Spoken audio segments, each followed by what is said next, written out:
Do you know, I think I've had this bottle of spray on my desk for like the last 2-3 years, and I've just never used it. That's why you stunk when you came to school. Alright, there was no need for that. But let's see, what else do I have in here? I've got a bottle of cream that I never use. Lotion, hand cream. Have you been to a party by any chance? I can't go to parties. I'm not even allowed. Then you don't get the joke. I've got a tub of toothpaste. Yeah, have you been to a party by any chance? No. Yeah. His name begins with a P. Oh, yeah. Yeah. Then I've got this thing, an umbrella, you know, to whack people with. I've got a pen. What says? Lovely. And then I've got this. Believe in yourself. This is castor oil, black castor oil. Oh, why you got oil, dude? What the hell is that calling? My life is over! Between Josh Tong or Sonny Baker. It was between those two. 4-1! 4-1! I'm not for shit. Screw it. No. Good boy. Good boy.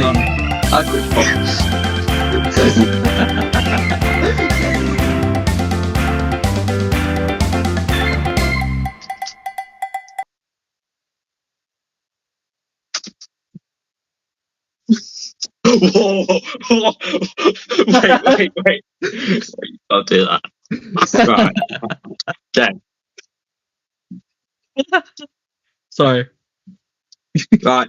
Hello, Wicketers. Welcome back to the Wicket Watchers podcast. And the Super 8s have been confirmed. It's me, you're amazing, somewhat beautiful, somewhat handsome, somewhat stunning co-host Ollie Bloomfield. You know, I'm just good at what I do. I'm the best person ever. If he doesn't have the ego the size of a planet, then I am a monkey's uncle. But anyway, my name is Saraan. I am your second co-host. I've actually got something in the corner here. No, it's not a cage. It's a microphone. No one cares. I think they care. They need to know that the Wicket Watchers are upgrading their quality. And I definitely didn't have this sitting here the last year and just never used it. Saraan, nobody asks. Well, I didn't ask you either, so... Yeah, tick for tack. Anyway, you're correct in saying the Super 8s have finally been confirmed. Group 1 is England, Pakistan, Group 2, Sri Lanka. That's Group 2. Oh, same thing. No. Group right. 2 Group 1. is...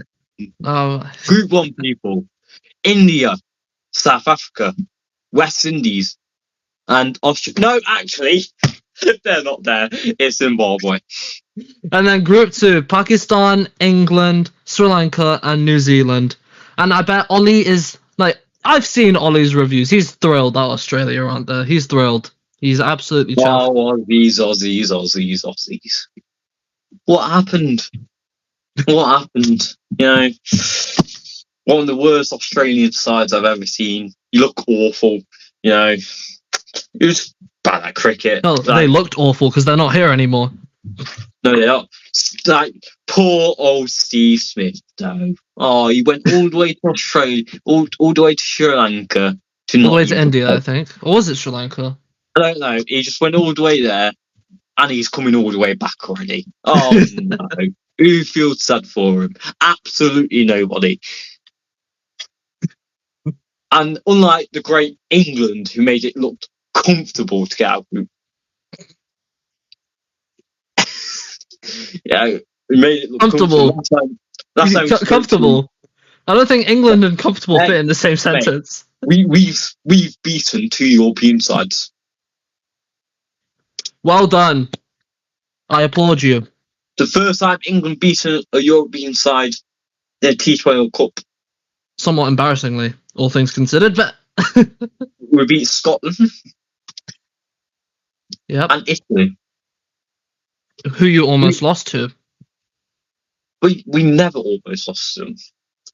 I mean, when Grant Stewart was hitting those sixes, like there were nerves. There were nerves. There was time we looked a bit uncomfortable, but still won quite comfortably. And of course, in Pakistan got embarrassed by India again. I mean, that happens every year, though. And to be fair, this is the first time in a long time that I haven't watched a Pakistan and India game live because I had personal issues to attend to. I watched it and I loved it. No, we'll talk about Pakistan later. So, what are your general thoughts on this tournament so far? What have been your general thoughts? England are going to win it. He knows that's not why I asked, but all right. You want my thoughts on the tournament? England are going to win it. I think that this tournament in particular, when we were going into it, we were expecting massive scores, gargantuan, and really that's not happened. And I think something that I've personally been surprised by is how good spinners are doing again. Spinners are dominating. Right. I don't know why that's surprised when everyone before the tournament expected spin to do well. That's why England is playing about 4 spinners. Do you think England are playing 4 spinners? Pakistan played 6. 6 or 7 of them. I don't know why you're surprised that spin's doing well when everybody expected spin to do well.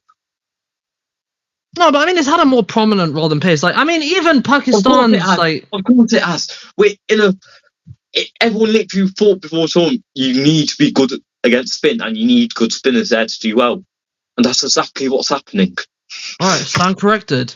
And I think this really just I think this tournament really just highlighted how bad Asian sides are at playing spin. We were absolutely horrendous. I mean, India, they looked somewhat decent against spin, not entirely comfortable. Pakistan, not even in that category, more like middling. Sri Lanka, Afghanistan, and who was the other teams as well? Sri Lanka and Afghanistan, those two in particular, they looked all at sea against spin. It's really ironic in a way because these are some countries that produce absolutely insane spinners. So yeah. You mentioned Sri Lanka, but they are still in the Super 8. They are still in the Super 8, yeah, but I'm just saying that's a potential concern. Australia are awful. Sorry, I had to get that. He had to say that. And wait, okay. No, you say what you were going to say before. I'm just going to say England are going to win it. We look great. Every game's been comfortable. I just think we should talk about Super 8 straight away. Any particular games you want to talk about before we get to Super 8? Not really. We can talk about the games when we're talking about the sides. So, which one? Group 1 or Group 2? Start with Group 1, what looks quite comfortable for India. It hasn't even started. I think Group 1 is a really interesting group, in my opinion. It's really interesting. I think Group 2 is a group of death. The other group, India's just going to walk through it. Right, so are we going to talk about India first then? Yeah, I mean, they're currently playing right now. They're doing 118 for 4 against the Netherlands. But I think what's been really the only kind of blemish, if you even want to call it that, for India is Abhishek Sharma has had 3 ducks in a row. Yeah. Yes. As the number 1 T20I batter, do you know what? I actually felt really bad for him today against Netherlands. I felt really bad for him because that would have looked like the way that he got out to Dutt. That looked like a delivery he would pound on when he was in form. But then it skidded through, and it was agonizing watching the off stump leg stump, watching the leg stump cannon out the ground. He was distraught as he was walking off. He looked so upset. One thing about India, I don't think they've looked as good as we've expected.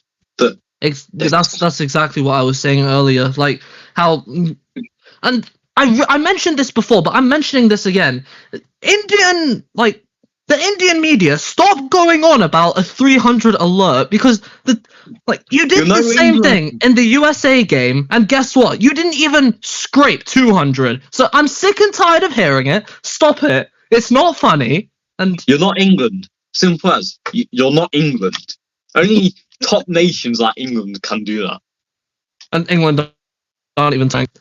But anyway, so I think, you know what I've actually been surprised about? How they haven't had Kuldeep Yadav in the 11 yet. I mean, they had it against they had Kuldeep against Pakistan, but do you think we're going to see more of him in the Super 8s?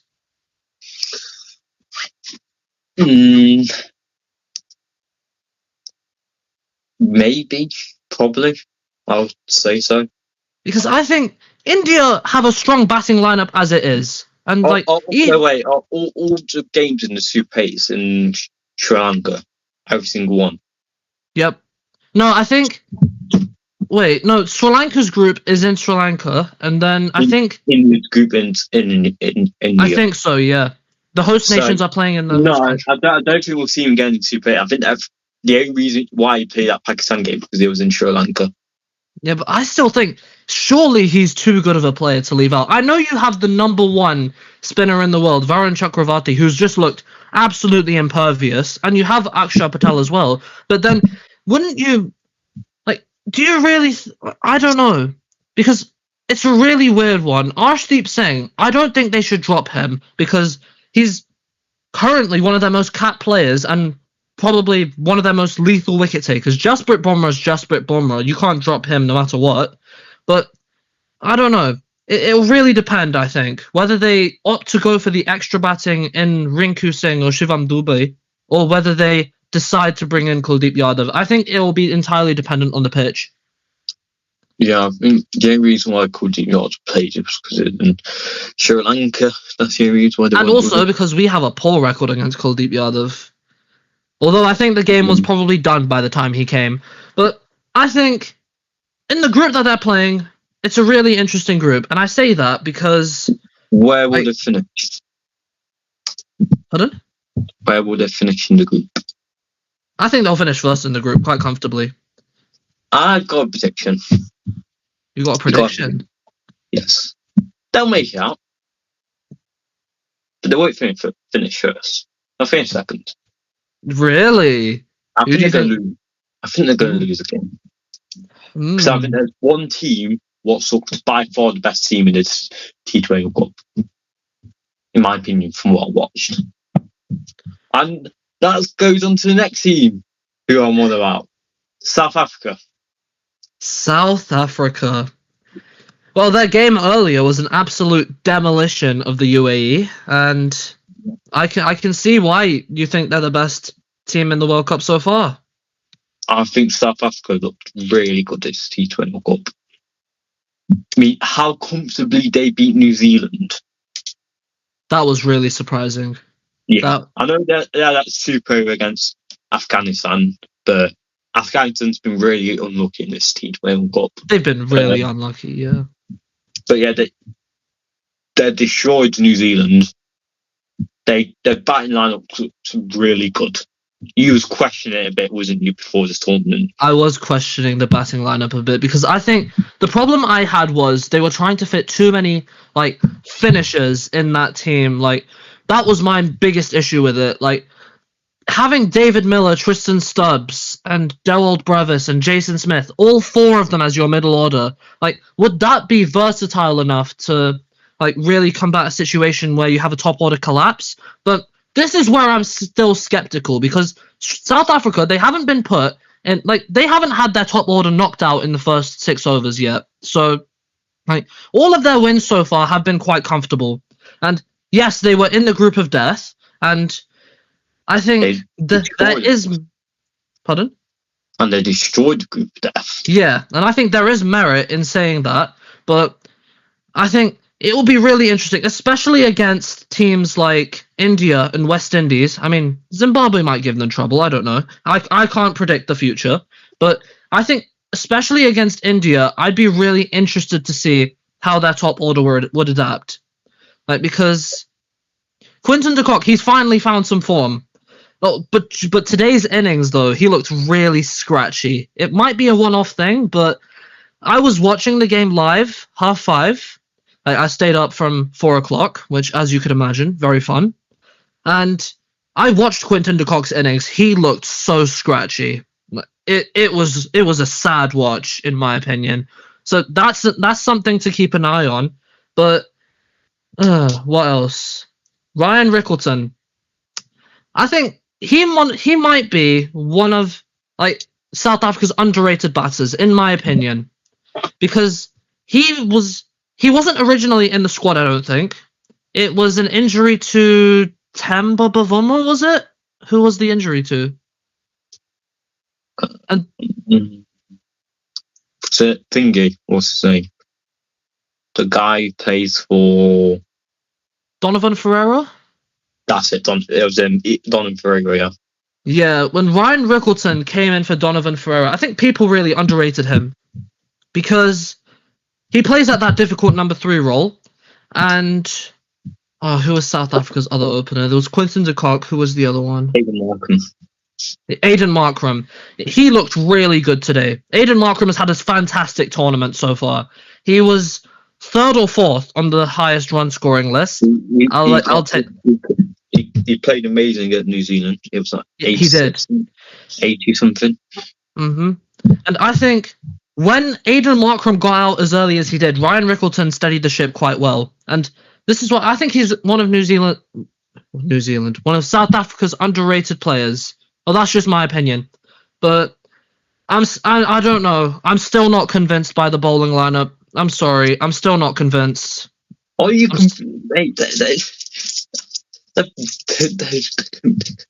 Okay, I'll admit this. Lungi Ngidi has done really well. Like, he surprised me. I didn't think he was going to do as well as he did.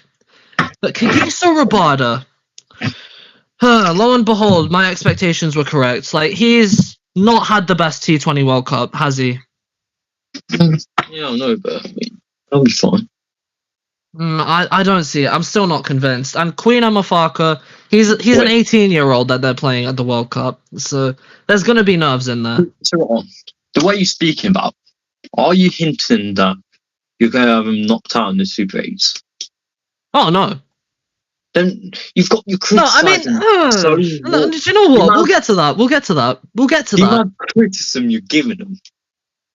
No, like, my criticism is coming from a point where, like, it's coming from a point like they're underdogs. That's my opinion. Like, they're underdogs. They're not underdogs, though.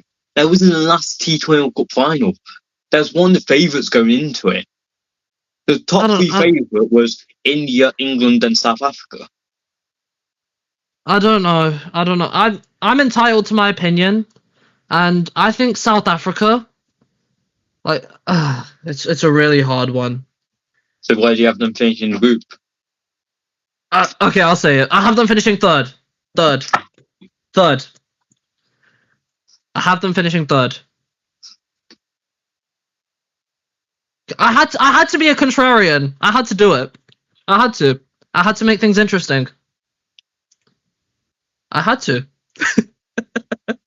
So they come out the group of death, winning every single game, looking comfortable in all of them except for one. And you have them coming third. I'm guessing you're West Indies second. We'll get to that. Where do you have South Africa placed? I have them first. First in the group. All right. So you think they're going to be India? Yes. Do you want to predict? Will it be a big win or will it be a close one? It'll probably be a close game. I just think that'll edge him over. Well, like to hear your thoughts on that. But anyway, that is South Africa. West Indies. Well, they was involved in a pretty easy group. You know, maybe England. Yeah, cool. We're both in the Super 8s. Okay, that's. I don't really care. So they've looked good. They've looked good. you called them. Before the tournament, you kept on changing your mind on West Indies. At one moment, you said there was washed. One moment, you said they're back. One moment, you said they're washed. It feels like 2016 all over again. Before the tournament, when we made prediction video, you decided there was washed again. I don't know why, even though they're playing good again. You all of a sudden thought they're washed again. I think it was a couple months ago. I said they'll be fine. They'll make it through the group quite easily, and that was correct. You was wrong again. But I had to be a contrarian. I give interesting predictions. I give ones. That's what you have to realise. I think West Indies. But we can talk about West Indies a bit. They've done well. Their bowling lineup has been very good. I think the biggest thing about West Indies this time is the change that they've done to their batting order. Shimron Hetmeyer coming in at 3. What a masterstroke. Well played, Darren Sammy. That is that could be a career-changing move. Because Shimron Hetmeyer before this, he was a finisher. And he was really struggling, in my opinion. I don't think he was playing to his potential. But that move to number 3 has single-handedly changed his career trajectory. You could even tell.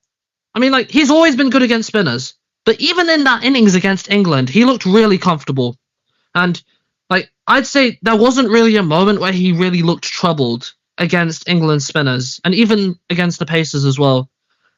But I still think there are issues in that opening partnership. I still think there are issues there. Because in that game against England as well, they couldn't... That was 8 for 2. Yeah.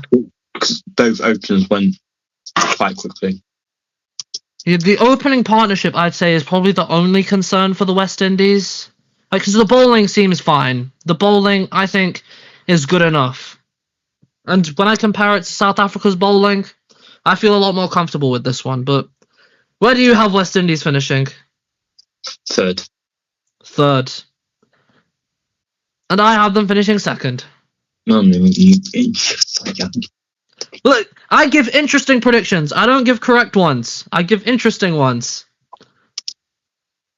Just to stir the fire. And then Australia. Yeah. I mean Zimbabwe. So you were saying about Australia being Super 8? I meant Zimbabwe. What? Wait, what? Australia aren't there? What? No way. Australia aren't there. What? No way. What? I didn't know that. He's taking the mic now. Zimbabwe, they have been a surprise package, haven't they? Yep, definitely. One thing I need to point out, I've seen a lot of people say they're an associate nation. They're not. They're not. They're a full member nation. I don't know why those people got in their heads they're associate nation when they're not. Bit weird. It's the same with Ireland, isn't it? Ireland's not an associate nation. No, they're full member nation too. Because Zimbabwe too play tests. They do. Yeah. They played England last year in tests. So, I think the bowling lineup for Zimbabwe is probably their best, kind of their best weapon. And then Brian Bennett opening the batting. That is, I like Brian Bennett. He is really good, especially against Australia. And it was just in the way that it wasn't just out and out aggression like India does, which then leads to Abhishek Sharma getting 3 ducks in a row. It's controlled aggression, which I think is probably mature is the way that I describe Brian Bennett. That innings against Australia, that 68, I think, was it? Off the top of my head. It was 60-something. Pardon? 64. Yeah, I wasn't far off, but he got 64 against Australia. That I think was pretty much the innings that took the game out of Australia's hand. And then Blessing Musrabani, the leader of the attack, he's 3rd or 4th on the leading wicket takers. So that's really interesting. He played in the PSL a couple years ago for Multan. Did really well there. And he's just been really good for Zimbabwe across formats. He's been their most important bowler. And I think that will continue. But where do you have them finishing? Well, we're both got one spot left. Yeah, dead last. Dead last. Yeah, that's no disrespect to Zimbabwe, but I think they're gonna struggle against these top nations. I mean, they might pull an up. They might pull an upset. We never know. But they did against Australia. You're right. You never know. But yeah, but that Australia team was horrendous. Yes. Group right. 2. Group 2. The big one. The big one. Yep.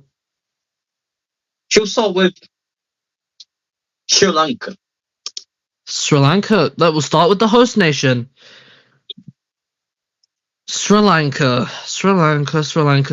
What can I say about Sri Lanka that I haven't said already?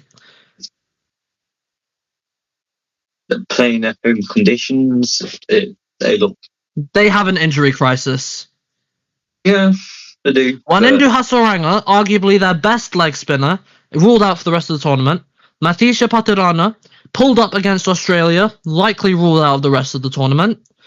And yeah, they've lost 2 of their bigger bowlers. And I was skeptical about this squad going into the World Cup, and I think I'm still skeptical going into the Super 8s.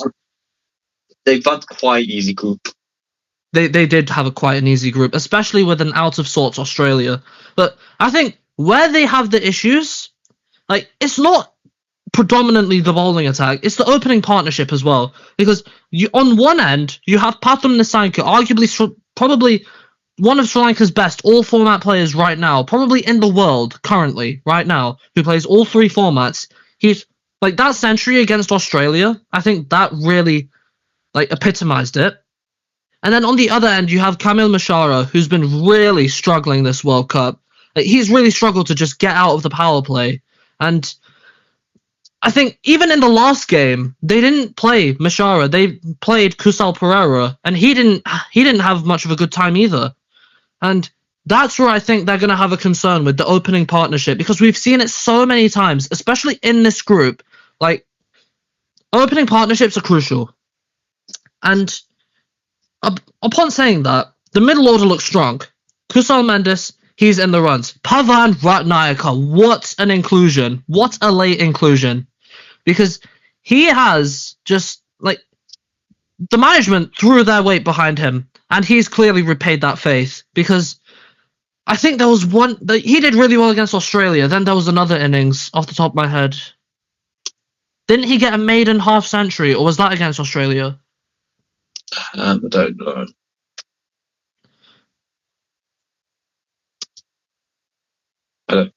He got a century against Australia. Yeah, Pathum Nissanka did. Yeah. And then I think that's really good. Dasun Shanaka, he's the finisher. He's in form. That's really good as well. And what I think has also been really good as well is Dushan Hemantha. He came in at quite a late notice. And especially when Travis Head hit him for a 6, the way he came back straight after against one of the best players in the world, by the way. The best player in that Australia side, that's for sure. But the way he came back was incredible. And I think he's not a Wanindu Hasaranga, but maybe he can be an ample replacement. But where do you have Sri Lanka finishing? 4th. 4th. I agree. I think they're finishing 4th. If I just look at who's in it with them, they're facing England. They've just lost 3-0 series home against England. Yep. All right. New Zealand. No. England. Oh, you want to cover England next? All right. England. They had quite an easy group, in all fairness. Yeah, we did. They didn't make it look easy, but they did have an easy group. We didn't make it look easy, but we're here. Yeah, I guess it is the results that count in the end. We're here. We're fine. When I look at the team, the openers have struggled to get going. That is a concern. Yeah. But that's still back. No, I think the thing is, Phil Salt, he should be playing the way that he has been playing. That's just his role, in my opinion. I saw Nasu Hussain said something about this. I saw this as well. He said, Salt is Salt. It's what you're going to expect from Salt. He's going to go at first ball. But Butler, Nasser said, you just need to remind him who he is. Yeah, is that some of the shots he's played? That is not Josh Butler. Like you just need to remind Butler who he is. England's best ever white ball player. And I think this would be the perfect time for him to find his mojo, especially in the Super 8s. Fine. But I won't give big shouts out to people. Sam Curran. Sam Curran's been brilliant. Mr. T20 World Cup. He has been amazing. He's literally anything what England need him to do, he'll do it. Bowl out to death. Bowl out to death. Keep the batting lineup together. You know, he just does the job. In all departments. Will Jacks, another person. Another real good one. As a finisher, he's been absolutely amazing. Trying to think, there's a thingy game. The first game? Yeah, first game. Nepal. England was like 150 for 5. Then Will Jack went mental, got us to bigger score, what probably won us the game. And then even against Italy as well, he scored his maiden T20 half century. Yeah. Italy was 105 for 5. Then Will Jacks took us basically over the 200 mark. Yep. Trying to think who else been like Jacob Bethel? Yeah, he's been consistent with that, constantly getting 30s. What I've noticed though is that he gets out in a very similar way every time. Yeah, like that's Jacob Bethel for you. He always gets out the same way every single time.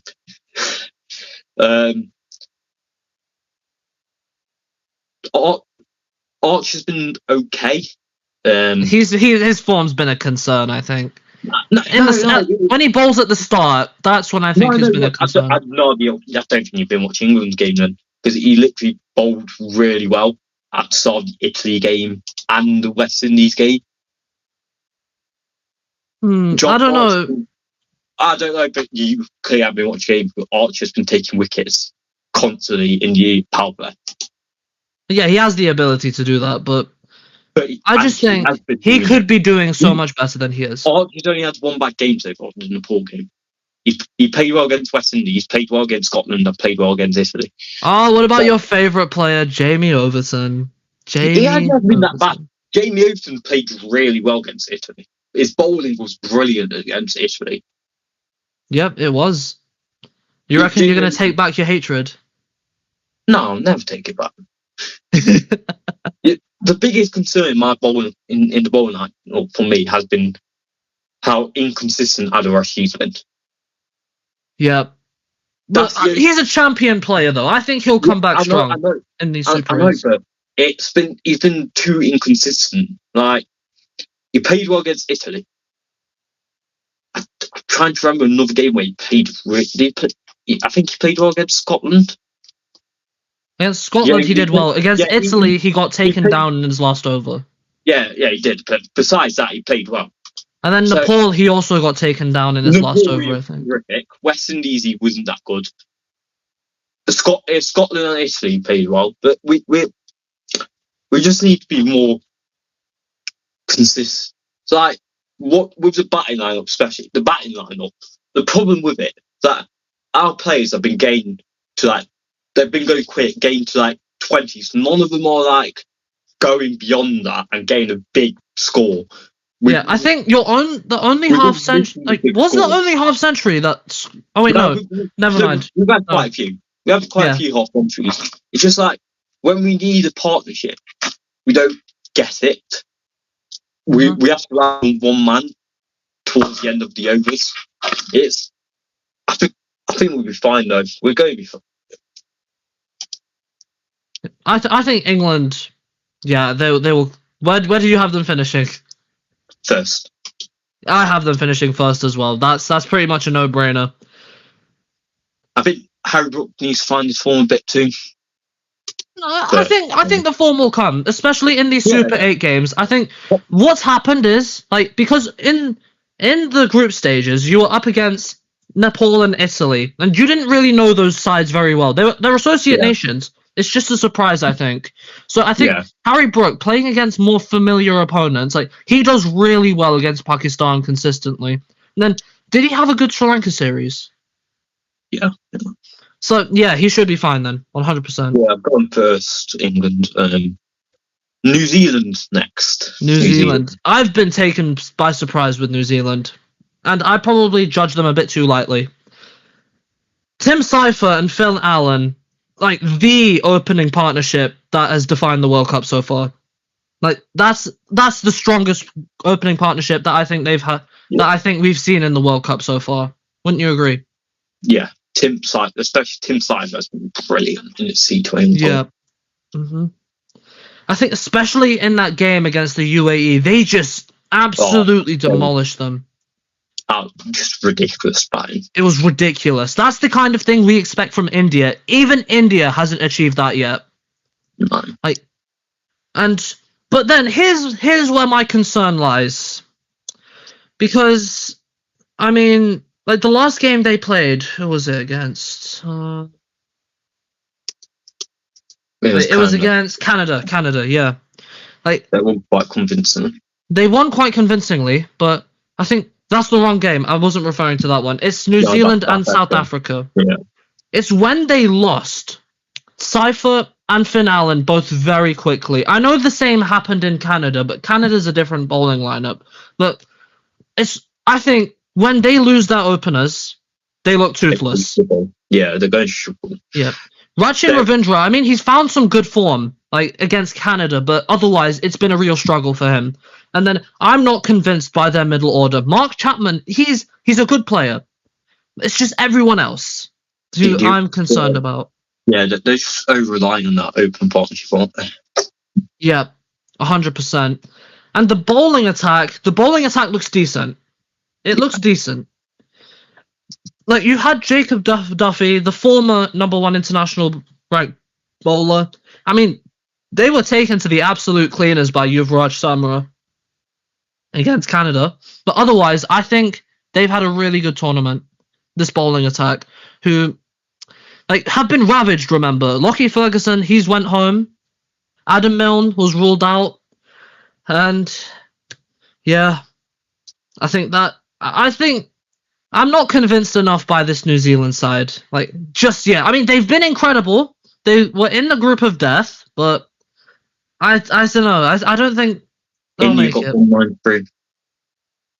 Pardon? India got 193. Oh, of course they did. Of course they did. Anyway, where do you have New Zealand finishing? I want to hear what you have New Zealand finish first. Third. You're going to say second. I already know he's going to say it. Do you want to virtually shake hands then? No. Screw you. Why? I've gone third. Oh, you got them third? Yeah. Actually? Yeah. Am I in a dream? I think I need to wake up. That's why I said, do you want to virtually shake hands? Because I agree. I've gotten third too. I think I need to wake up. What is this? What is this? Is this real life? Yeah. Well, anyway, final team. Pakistan. This is a big topic. I want to speak about this for a while because I've got some things to say and people to call out and anger issues to deal with. But anyway. You look good. I've got you coming second. Yeah, I know, but still. Okay, I'm going to be fair to my side. I think what's really made me angry is that game against India. That's really made me angry. The game today has lightened me, but first of all, let's hear your thoughts. I'm going to hear your thoughts first. I think your spin attack is probably the best in the competition, and you're playing Sri Lanka. That's the only reason why I got you second, by the way, because you're playing in Sri Lanka. Yeah. And your spin attack is really good. Fair enough. But okay. that batting lineup. Oof. Yeah, that's my first complaint. I mean, Sahibzada Farhan, absolutely incredible. His innings today, I think the first 8 overs of that Pakistan innings today, it was sad. It was depressing to watch. But then as you watched it later on, it felt so good. Do you know what this reminds me? It reminds me of bloody Rizbar. Oh no. It reminds me of Rizbar. His century today, it has Rizbar written all over it. He scored 57 off 37. No, he scored 50 off 37. Then he accelerated to get his 100 in the next 20 balls. 100 off 58. I think it's an outstanding innings. I'm just concerned by that dot ball percentage. Because on a given day, like I was expecting Farhan to get out and the wheels to come off. But so you tell it didn't happen. At one point during the game, you thought you were going to lose. No, I thought at one point in the game, I thought we were going to end up with, not with 200, I thought we were going to get like 160, 170. But I think my main issue, like the biggest issue I have is Saim Ayub. Like, as a bowler, absolutely outstanding, world class, I'd argue. As a fielder, he took a really amazing catch today. As a batter, he looks like, whenever he's playing a shot, he looks like he's in two minds. All the runs that he scored today were not off of good shots. They were off edges. I think he needs to remind himself that he's in the side as an opening batter. And yes, he's doing really good at bowling, but he just needs to remind himself that he is like Pakistan's next golden boy. Like, that's how much this management have backed him. And I'm going to suggest something really crazy here to potentially fix this issue. We have Barber opening again. I think, as crazy as it sounds, I think that might be the best way to solve this kind of... Well, do you think it's a bit too much for him to open the batting and bowl in the power play? It's not even that. It's just that I think his role is better suited for a floater because he's an adventurous player and like he will take risks. Like, but I just don't think that like he's had a really poor time of it in his last 10, 15 innings. He needs a break. I think he should either Barber moves up or I think he just takes that extra time just to adjust himself because I don't know. It's just like today, Barber didn't even bat at all, which I thought was a really good move. Do you know what role could work for him? Will Jack's role is fun. I don't think Saim Ayub's that kind of player. No, I don't think he's gonna. He probably not. Like, this is another issue I have with Pakistan, and this was mentioned a lot on comms as well. They've got like 4 opening batters in this lineup, and unlike England, who have the batters who they're versatile. They could bat in any position. Like, unlike England, Pakistan's batting lineup is not like that.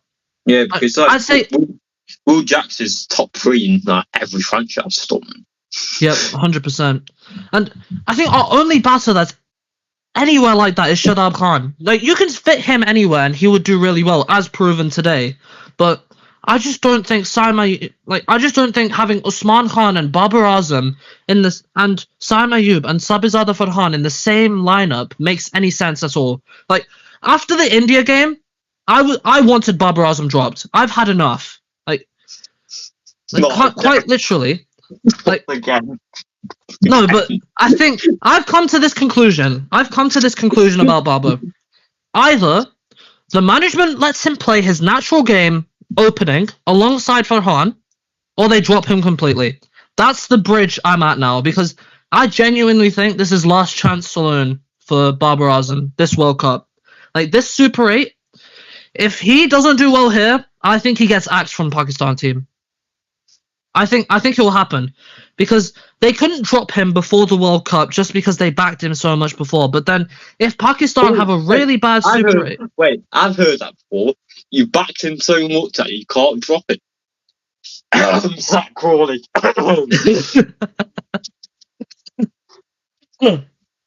Yeah. But I genuinely think that Barber, he can't play a power shot. He cannot play power shots. I've seen him in the nets. I've seen some of the videos that have been going around social media. He looks washed playing power shots. Like, either let him play his natural game or just drop him completely. Like, that's the consensus I've come to. But anyway, Another very important thing is that I've realized that when we lose Farhan, we probably lost the game because that's exactly what happened against India. And I've read a really interesting stat. Farhan has 220 runs in the tournament so far. Our next highest is Babar Azam with 88. Yeah, doesn't make for pretty reading, does it? That's about 100 run gap. So I think we struggle like New Zealand do. Like we rely on our openers too much. But then today I saw something different, and I never want to hear this again from a single Pakistan fan. Don't tell me to drop Shadab Khan. I don't want to hear it anymore. No, Shadab Khan is world class. You cannot drop him. You cannot drop Shadab Khan. I don't care. Big statement. Yeah, I mean, like in that game against India, he was only given the 1 over, which I mean, fair enough. You have like 7 different bowling options, which is an issue in itself. But like, who even is England's highest run scorer? Oh, Jacob Bethel. Yeah, he is. Mm. Yeah, I know it. See, figure it out. He's like 10th. Where is he? Yeah. Who's the number one? Who's the number one? It's of course for Hong. Yep.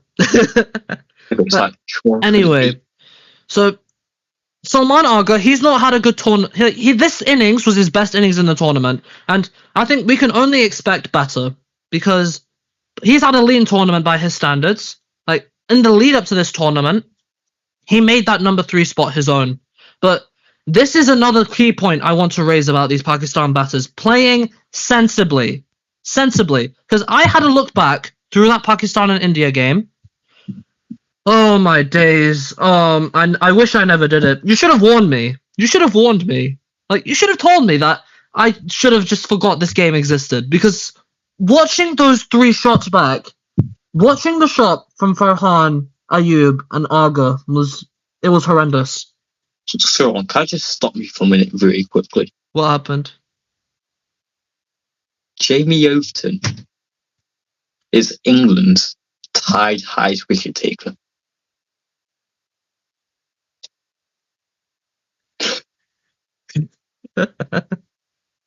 How do you feel about that?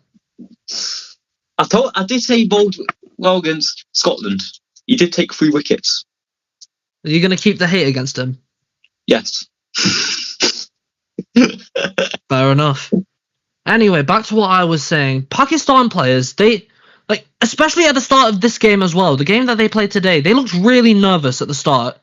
Like, it was really nervous. There were so many outside edges, inside edges, over the top. Like, it was really nervous to watch. Like, I even messaged him that I was having a heart attack over Saim Ayub because that's what was happening. He just kept edging it.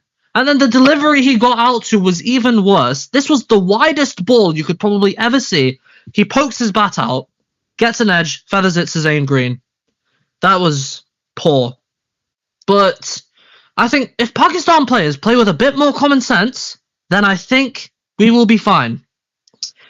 But then the spin attack, that's a different issue entirely. The thing is, you can't go into games just relying on spin. That's you can't. That's just...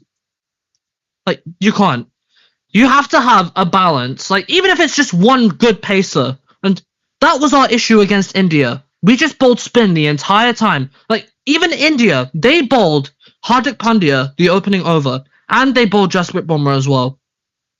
Hardik Pandya is not the greatest bowler in the world. But still, it just shows that the difference in mindset, in my opinion... You used to have Super Sam Curry, don't you? Pardon? You'd have Super Sam Curran, that's your problem.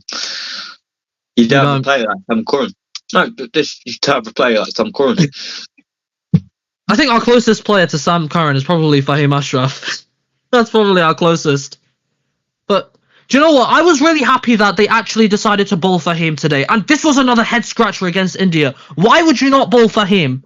The guy has a really good record against India. In the Asia Cup, he not only got rid of Abhishek Sharma, he also got rid of Surya Kumar Yadav. He got rid of both of their explosive batters. Like, I know this game, like, so I've talked about Salman Agha's captaincy before, and generally, this tournament has been good. But against India, there was so. I mean, him deciding to bowl the first over to Abhishek Sharma was an absolute masterstroke. Like, India did not see that coming. That was really good to see. But why he would bowl Shaheen Afridi at the death when you have spinning overs available and he's been clattered by Ishan Kishan? Why? Why? I still don't get it. I'm still fuming. As I watch back, I'm puzzled in my mind. Why? Just why? And he had 2 overs, and like Salman Agha, he had 2 overs. He didn't bowl himself out. He didn't. And Pakistan, they looked a batter short throughout this entire tournament so far. And thank God they added Khwaja Nafe today. And thank God they dropped Shaheen Afridi. Like, He's been awful, Shaheen Afridi. He's been beyond awful. Like, I think he's another one that needs to go. Babar and Shaheen, they both need to go.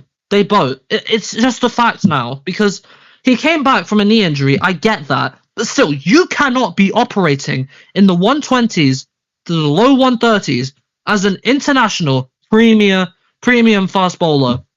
Like, as a left arm, as one of Pakistan's premium pacers, you cannot be operating at that range. Even Salman Mirza was bowling 140. Fahim Ashraf, he's not a big pace bowler, but he's not meant to be. Fahim Ashraf is meant to be a pacer who comes in and just is accurate.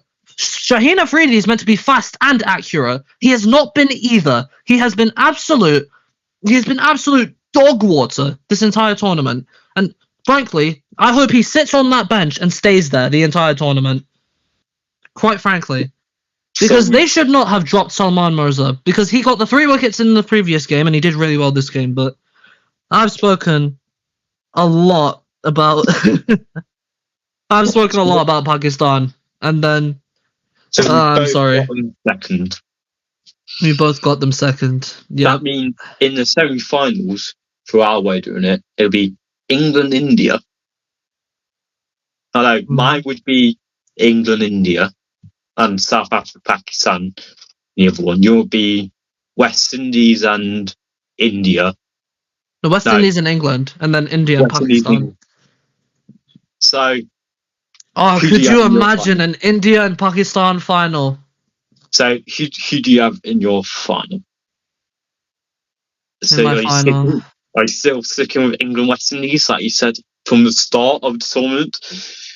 I didn't say England, West Indies. I said England, India.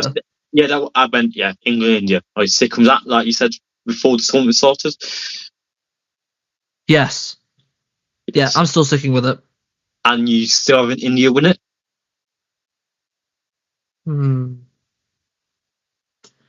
Right now, I'm not as convinced. I'm gonna have to wait because I'm still right now, I'm half and half. I thought India were winning this by a country mile, but now if I really think about it, I really have to think about this. Well, I'll get to my side. England, India semi-final, and the South Africa, Pakistan. Let me guess, England, South Africa final. Yes, England, South Africa final. So it's not going to be 2022 all over again. No. And I still think we're going to win it. My opinion hasn't changed. You know, I just think we've got our pace still hasn't hit form. Some pace doesn't hit the best form yet, and I think that's kind of the theme throughout this entire tournament with every team. Not every team has operated to their maximum potential yet. And that's the thing. We've not hit form yet, and that is like, and we're in the Super 8, and we have some players still. I just think if Butler and Salt hits form, I think it's. Oh, then you're blitzing through. You're blitzing. Those two, it's like to finally hit form and sort of smashing it could be done. It could be. That's why I'm sticking with us winning the T20 World Cup. I've had to think about it a lot. I'm sticking by my decision. I still think India are winning this. I still think I'm sticking with it. Remember, I don't make good predictions. I make interesting ones, and I think this is this is an interesting I don't think prediction. that's impressive. Everyone's probably still for India winning it. You never. Yeah, true. Most people probably still for India winning. I have them going out in the semi-final. I think that's an interesting prediction, having them go out in the semis. How many England and India semi-finals have there been? There've been like 2 or 3 at this point. Well, the last one, yeah. Yeah, you got battered by India, but then the one before that, you kind of hammered India. You absolutely hammered them. And the thing is, for the last India-England semi-final, it was kind of unfair because everything was suited to India. I remember they basically got to choose what ground they wanted to play at. Yeah. How was that allowed? Yeah, we want to play at that ground. Okay. You still have to play good cricket though, in order to. Yeah, I know, but I thought you was a part of the. Oh, don't worry, I'm still a part of the India hate squad. Don't worry, I'm still a part of it. I think that was like the biggest proof why I in the ICC, because how come India gets to choose what ground they want to play at? Yep. Where's England choice in it? It's fine. Like you guys kiss up to the ICC, then I'm sure they'll give you a choice. Yeah, no, because I remember what happened last time in the final. Basically, India, the ground they played at, India has played basically every game at that ground, and England hasn't played a single game at that ground. So, India knew the conditions. England had no idea what the condition would be, so we lost quite convincingly. Yep. Anyway, calling that a wrap? Yep. Right, thank you guys very much for watching. Let us know, who do you think is winning the T20 World Cup? Let us know. But thank you guys very much for watching. Make sure to like and subscribe so that you never miss another podcast. Keep up with our TikTok. We post daily reviews of the T20 World Cup on there. And aside from that, watch us on Spotify and have a good day. We will see you next time. Watch us on Spotify. That was ages ago, mate.